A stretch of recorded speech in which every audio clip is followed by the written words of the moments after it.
استاد یہ سورہ مومن جو ہے اس میں آپ نے اس کے لکھا ہے کہ یہاں تک کہ جب ان کی وفات ہو گئی بنی اسرائیل کا تبصرہ یوسف علیہ السلام کے اوپر، ادھر آپ نے ایک بریکٹ بنائی ہے کہ چونکہ یہ بھی رسول نہیں تھے اس لیے انہوں نے تبصرہ کیا کہ ان کے بعد بھی جو ہے وہ رسول نہیں آئیں گے۔ تو استاد اس میں جب ہم یوسف علیہ السلام کو دیکھتے ہیں تو رسولوں کا جب ہم وہ اتمام حجت والا کانسیپٹ لے کے آتے ہیں تو اس میں بعض تو واقعات وہ ہیں نا کہ جو قوم سمود ہے، قوم صالح ہے، ان لوگوں سے متعلق کہ انہوں نے نہیں مانا تو اس لیے عذاب آ گیا، اور حضرت یونس علیہ السلام کہ وہاں قوم بعد میں لا گئی تو بچ گئی۔ تو کیا ایسا بھی نہیں ہو سکتا کہ یوسف علیہ السلام بھی رسول ہی ہوں، اور جس طرح وہ گئے بھی ہیں ادھر لیکن پوری قوم ایمان لے آئی تو وہ بات آئی ہی نہیں عذاب والی؟ اس کو اس طرح سے نہیں دیکھا جا سکتا؟ یہ جملہ آپ نے پڑھا ہے، یہ حکایت قول ہے، یعنی وہ یہ کہہ رہے ہیں کہ یوسف بہت نیک آدمی تھے، یوسف کی ایک تاریخ ہے، لیکن وہ بھی اللہ تعالیٰ کی طرف سے کوئی مقرر کردہ رسول نہیں تھے۔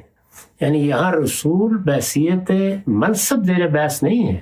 کیونکہ آگے لفظ رسول انہوں نے استعمال کیا ہے، اس وجہ سے اس کی مناسبت سے میں نے وہ لفظ استعمال کیا ہے، ان کا قول نقل کیا ہے، یعنی وہ یہ بات کس مفہوم میں کہہ رہے تھے تو یہ بیان کیا ہے، وہ میں نے اپنی طرف سے کوئی ان کی رسالت کی نفی نہیں کی۔ رہ گئی یہ بات کہ وہ کیا تھے، تو ظاہر ہے کہ نبیوں اور رسولوں کے بارے میں ہم پابند ہیں کہ دو میں سے ایک طریقہ اختیار کریں، یعنی یا تو اللہ تعالیٰ نے اپنی کسی کتاب میں صراحت کر دی ہو وہ نبی تھے یا رسول تھے یا جو بھی حیثیت تھی اس کا اقرار کریں، اور یا یہ ہے کہ نبوت اور رسالت کے ساتھ اللہ تعالیٰ نے جو قانون وابستہ کر دیا ہے، اتمام حجت کا قانون، وہ ہمارے سامنے ہو۔ یہ دونوں چیزیں ان کے معاملے میں ہمارے سامنے نہیں ہیں، بلکہ میرے نزدیک تو صورتحال یہ ہے کہ سیدنا اسحاق، سیدنا یعقوب اور سیدنا یوسف تینوں کسی قوم کی طرف مبعوث ہی نہیں ہوئے۔ ان کی نبوت اصل میں ایک نئی قوم کو تیار کرنے کے لیے ہے، اسی لیے پے در پے، یعنی باپ کے بعد بیٹا، اللہ تعالیٰ نے بنی اسرائیل کا جب انتخاب کر لیا ہے تو ان کو ایک دین اور شریعت کو ماننے والی قوم کی حیثیت سے آگے بڑھانا ہے۔ اس میں کم و بیش 3 نسلوں میں پیغمبر ان کی رہنمائی کے لیے موجود ہے۔ اس وقت وہ ایک خاندان کی صورت میں ہے، اس خاندان میں نبوت کی روایت قائم ہو، وہ دین کو لے کر آگے چلیں، وہ جس طرح کے سیدنا یوسف نے زندہ میں بیان کیا کہ یہ میرے آبا کا مذہب ہے، اس حیثیت سے وہ اس کو آگے لے کر چلیں۔ تو میرے نزدیک ان کی نبوت کی نوعیت یہ ہے۔ اس سے برعکس اگر کوئی شواہد ہمارے سامنے ہوں گے تو پھر ہم اس بات کو قبول کریں گے، لیکن میں تو رسول اسی وقت کسی پیغمبر کے بارے میں کہوں گا جب کہ اللہ نے کہہ دیا ہو، جیسے کہ سیدنا اسماعیل کے بارے میں فرما دیا۔ حالانکہ دیکھیے کہ وہ بھی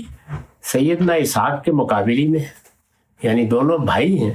لیکن ان کے بارے میں صراحت کی، سیدنا اسحاق کے بارے میں نہیں کی، سیدنا یعقوب کے بارے میں بھی نہیں کی۔ جو یعقوب علیہ السلام کی زندگی کی تصویر سامنے آتی ہے وہ یہ ہے کہ وہ خاندان کے ایک بڑے کی حیثیت سے موجود ہے، وہاں کسی قوم کا کوئی تصور نہیں ہے، وہ خاندان ان کا خاندان ہے، اس میں وہ دین بھی بتا رہے ہیں، ان کی تربیت بھی کر رہے ہیں،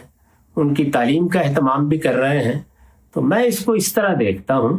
کہ جب اللہ تعالیٰ نے یہ فیصلہ کر لیا کہ وہ بنی اسرائیل کا انتخاب کرے گا اور بنی اسرائیل کو ایک قوم کی حیثیت سے فلسطین میں آباد کیا جائے گا، وہاں وہ اللہ تعالیٰ کی توحید کا مرکز بنائیں گے، تو اس قوم کو اب وجود پذیر ہونا ہے۔ یہ پیغمبر اس قوم کو وجود پذیر کرنے کے لیے ہیں، یہ اس طرح کسی قوم کی طرف بھیجے ہی نہیں گئے۔